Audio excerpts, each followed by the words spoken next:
Mahal ka ng Panginoon. Ako po si Father Fiel Pareha at ito po ang ating segment, ang Daily Devotion, na kung saan tayo po ay magdarasal, magbabasa at magninilay kasama ng salita ng Diyos sa buong taon. Manalangin tayo. Sa ngalan ng Ama, ng Anak at ng Espiritu Santo. Amen. Halina, banal na Espiritu, liwanagan mo ang aming puso at isip nang maunawaan at may sa buhay namin ang iyong salita. Amen. Our Bible passage for today is from the Gospel of St. John, chapter 3, verses 16 to 21, and I will read it for you. For God so loved the world that He gave His only Son, so that everyone who believes in Him may not perish, but may have eternal life. Indeed, God did not send the Son into the world to condemn the world, but in order that the world might be saved through Him.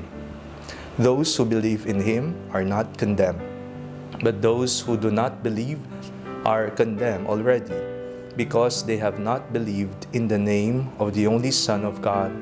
And this is the judgment, that the light has come into the world, and people loved darkness rather than light, because their deeds were evil.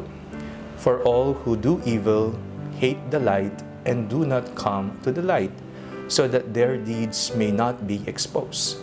But those who do what is true come to the light, so that it may be clearly seen that their deeds have been done in God. Pagmamahal ang dahilan ng lahat. Sa ating pong binasang ebanghelyo sa araw na ito, napakinggan po natin kung papaanong ibinigay, isinugo ng Ama ang kanyang anak.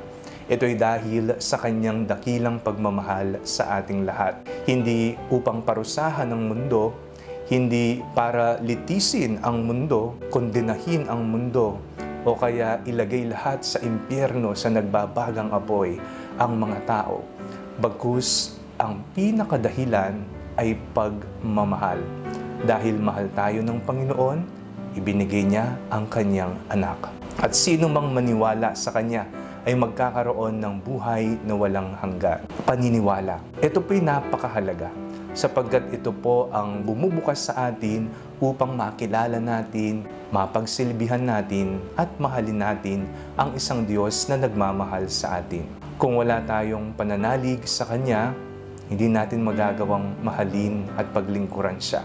Maibibigay lamang natin ang ating buong sarili kung buo din ang ating pasya, ang ating tugon, ang ating pananalig sa Kanya.